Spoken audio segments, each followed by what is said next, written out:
নজর রাখবো পরবর্তী সংবাদে। নতুন বছরের শুরু থেকেই প্রকৃতির ভয়ানক রূপ, তারই মধ্যে পশ্চিমবঙ্গ, আসাম, মেঘালয়ে একযোগে ভূমিকম্প। আজকেও রিক্টার স্কেলে কম্পনের মাত্রা প্রায় 4.1। সাবধান থাকতে সতর্কতা জারি করেছে প্রশাসন। যাব বিস্তারিত, আমাদের সঙ্গে রয়েছে সম্রাট চৌধুরী, প্রতিনিধি। সম্রাট, কি জানতে পারছো? দেখো, বেলা 12:34 কিন্তু উত্তর পূর্বাঞ্চলের দুটি রাজ্য সহ পশ্চিমবঙ্গ এবং নেপালে 4.1 ম্যাগনিটিউডের ভূমিকম্প অনুভূত হয়েছে। এটি মাঝারি স্তরের ভূমিকম্প। এর আগে চলতি মাসেই কিন্তু চলতি মাসে না, ঠিক গত মাসের ডিসেম্বর মাসের শেষ সপ্তাহের দিকে কিন্তু সিকিম, পশ্চিমবঙ্গ, মেঘালয় এবং আসামের কিছু অংশে কিন্তু 3.0-এর কাছাকাছি যে ভূমিকম্প অনুভূত হয়েছিল। এটি কিন্তু এক মাসের মাথায় দ্বিতীয়বার এই উত্তর পূর্বাঞ্চল, বিশেষ করে ভারতবর্ষের যে উত্তর পূর্ব অংশ, সেই উত্তর পূর্ব অংশে দ্বিতীয়বার ভূমিকম্প অনুভূত হয়েছে। এবং আজকের যে মাত্রা ন্যাশনাল সেন্টার ফর সিসমোলজি থেকে যে মাত্রা পরিমাপ করা হয়েছে তা হচ্ছে 4.1। এটি একটি মাঝারি স্তরের ভূমিকম্প এবং কিছুটা বিপদের সংখ্যা দেখা দিয়েছে।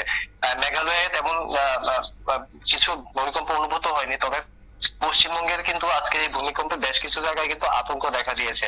আর তাছাড়া আমরা ন্যাশনাল সেন্টার থেকে আমরা সত্যি যে খবর আমরা এখন পর্যন্ত পেয়েছি, নেপালে কিন্তু একই রকম ভাবে ভূমিকম্প অনুভূত হয়েছে।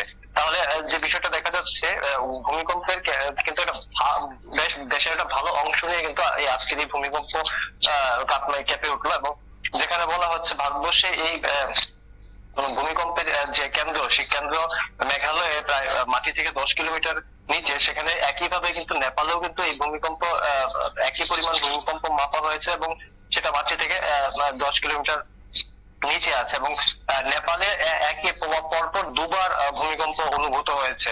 এবং গোটা ভূমিকম্পের এই ঘটনা নিয়ে কিন্তু সাধারণ প্রশাসনের তরফে বিভিন্ন রাজ্য সরকারগুলি এবং নেপালেও যে তাদের সরকার রয়েছে, সরকারের তরফে কিন্তু সংশ্লিষ্ট কর্তৃপক্ষদের তরফে সতর্কতা জারি করা হয়েছে। কারণ ধারণা করা হচ্ছে যে এই ভূমিকম্পের পর হয়তো আজকেরই দিনের কোনো একটা সময় বা কাল পর্যন্ত, অন্তত 3-4 দিন পর্যন্ত একটা আফটার শক বলে যে থাকে, ভূমিকম্প পূর্বোত্তর আরেকটি কম্পন হয়, সেই কম্পন কিন্তু অনুভূত হতে পারে।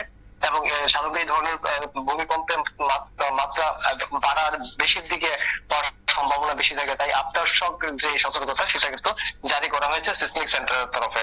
এবং আজকের এই ভূমিকম্প কিন্তু গত মাসের মধ্যে দ্বিতীয়বার।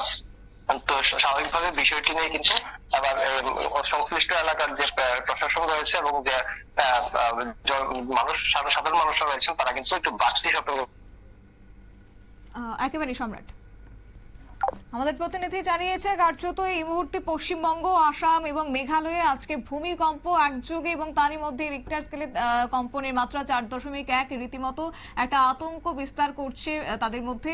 এবং সেই নিয়ে যদিও এখনো ক্ষয়ক্ষতি হয়নি, তবে তারই মধ্যে সতর্ক বার্তা জারি করে দেওয়া হয়েছে প্রশাসনের পক্ষ থেকে। নতুন করে নতুন বছরে এই ভূমিকম্পকে কেন্দ্র করে কিন্তু আতঙ্কে রয়েছে এই মুহূর্তে দেশবাসী। নিয়ে নিচ্ছে ছোট্ট একটি বিজ্ঞাপন, বিরতির সঙ্গে থাকুন।